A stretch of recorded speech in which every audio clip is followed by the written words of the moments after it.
Bueno, aquí estamos en el encuentro semanal con el doctor Ricardo Changala. Ricardo, ¿cómo te va? ¿Cómo estás? ¿Qué tal, Álvaro? Un gusto, como siempre, estar contigo y con la audiencia. Y para Bueno, ¿qué empezar, estamos con viendo? algunos datos, sí, alguna información reciente que merece que reflexionemos sobre ella.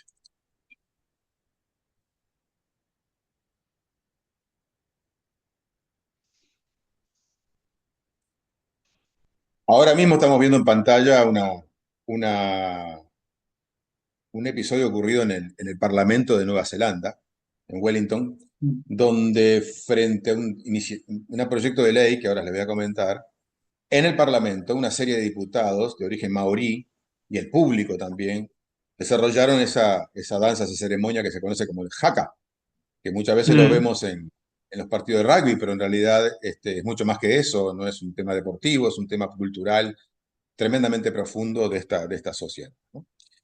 Y bueno, obviamente han sido muy hábiles en hacer esta, esta demostración en el Congreso porque esto ha recorrido el mundo. Si simplemente hubieran votado en contra, nadie se hubiera enterado. Pero, claro, lo que yo quería retomar no es el episodio folclórico de que realicen esa ceremonia en el Congreso de Nueva Zelanda, sino los motivos que llevaron a ello. Y vincularlo con otros episodios, que como siempre, atando cabos, hay muchas cosas que tienen que ver aunque no parecen. En realidad lo que ocurrió, lo que está ocurriendo, porque es una iniciativa que todavía no se terminó, no se ha votado aún, es el impulso de una legislación que sobre la base de que los neozelandeses son todos iguales y no puede haber diferencia, en realidad se está llevando puesto un tratado que es del siglo XIX, celebrado entre centenares de jefes maoríes con la corona británica, por el cual les reconoció la corona el derecho a existir, a ser pueblos, a defender su idioma, sus prácticas ancestrales, etc. Este es el Ujú. problema de fondo que está en juego acá. Y por eso la oposición de esta gente. Pero cuando mirás el panorama a nivel global, este no es un hecho aislado para nada. En estos mismos días, una diputada australiana fue duramente sancionada por el Congreso porque osó criticar al rey de Inglaterra, Carlos III, tú sabes que Australia pertenece al Commonwealth, Sí. diciendo que, bueno, tenía que hacerse cargo de los desastres causados en el país, este, de la muerte de indígenas y, bueno, una serie de consecuencias de la presencia británica en ese país. Eso no solo no fue bien acogido, sino que todavía la sancionaron a la diputada. Si miramos más cerca, el gobierno de Milei es un gobierno que la motosierra la ha utilizado, entre otras cosas, para destruir el relato, la construcción conceptual y política institucional contra los pueblos indígenas, eliminando incluso instituciones que tenían que ver con el Estado argentino para proteger sus derechos, o también todo lo que hemos visto en Chile, en la convención, las fallidas convenciones constitucionales que terminaron dejando la legislación como estaba cuando lo que se buscaba era mejorar los derechos de las personas indígenas en el país y los pueblos indígenas en el país. Este mismo mes, en Perú, el Congreso de Perú, con todas las características que tiene Perú hoy por hoy, ¿verdad? Aprobó una norma jurídica, una ley, que es tremenda porque es una modificación de las normas procesales, pero que por la ventana coloca un articulado que, palabras más, palabras menos, lo que dice es que Perú solo se va a hacer cargo del sistema mundial, global, lo que le recomienden los organismos internacionales y sobre todo los juicios que tenga Perú, solo en aquellos casos en que sea parte. Todo lo demás de lo que digan los órganos internacionales, como por ejemplo la Comisión Interamericana de Derechos Humanos, sobre, por ejemplo, los derechos de los pueblos indígenas, a ellos no les va a interesar. Eso lo dice una ley peruana de discutible constitucionalidad, pero es un gran problema y hay muchas demandas y manifestaciones contra esto. Del otro lado, también podemos ver que, para ser justos, en este mismo continente hay otras cosas que van en la línea contraria. Y ejemplos más claros son Brasil, desde que asumió Lula, que no solo creó un ministerio nuevo de pueblos indígenas, sino que además, después de muchas batallas políticas y judiciales, se logró avanzar en reconocerlos el derecho a las tierras y territorios de los pueblos indígenas, tierras y territorios que tuvieran incluso antes de la reforma constitucional del 88, que hizo la discusión. O el más reciente, que es muy importante destacar en México, que en septiembre de este año hubo una reforma constitucional en México por amplias mayorías, prácticamente por unanimidad, donde se avanza en los derechos de los pueblos indígenas y sobre todo en la aplicación de sus propias normas, de sus propios sistemas jurídicos y sus propios derechos. todo esto cuando lo miramos de manera conjunta, lo que estamos viendo es que es una tensión política institucional según el país, las orientaciones políticas y las correlaciones de fuerza que están cambiando el escenario internacional.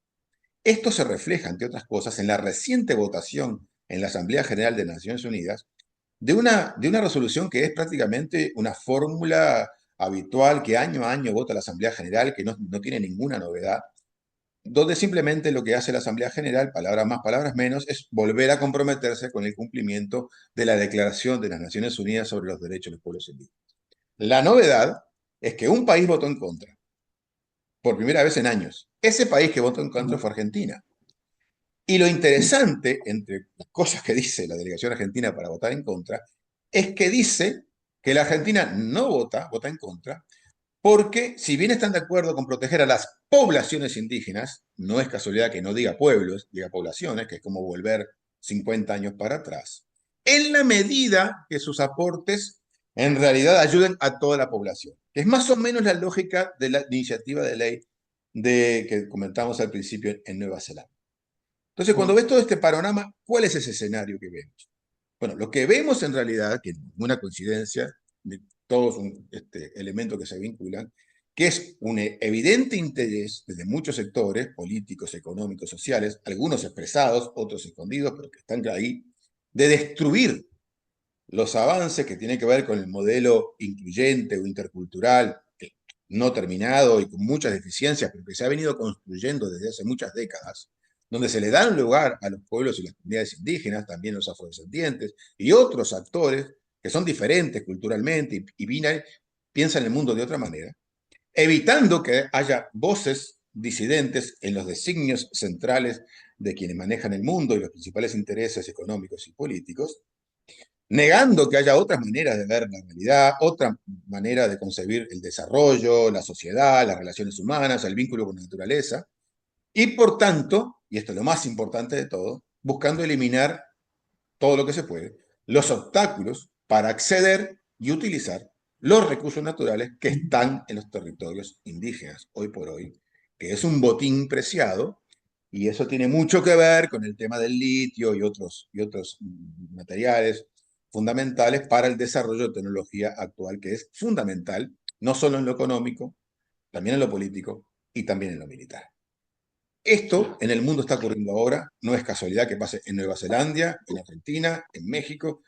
Las discusiones están presentes.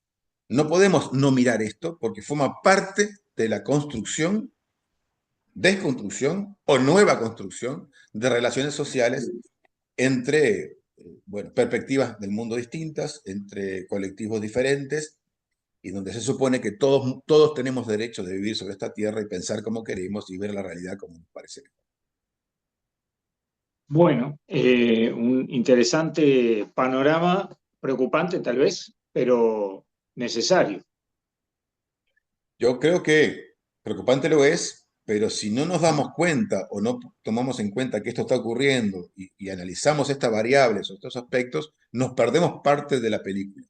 Y eso creo que no es buena cosa para nadie. Ricardo, muchas gracias una vez más. Nos vamos a estar reencontrando antes de lo previsto o antes de lo habitual, porque seguramente el domingo estaremos conversando también. Claro que sí. Un gran abrazo. Nos hablamos entonces. Chau, chau. Chao.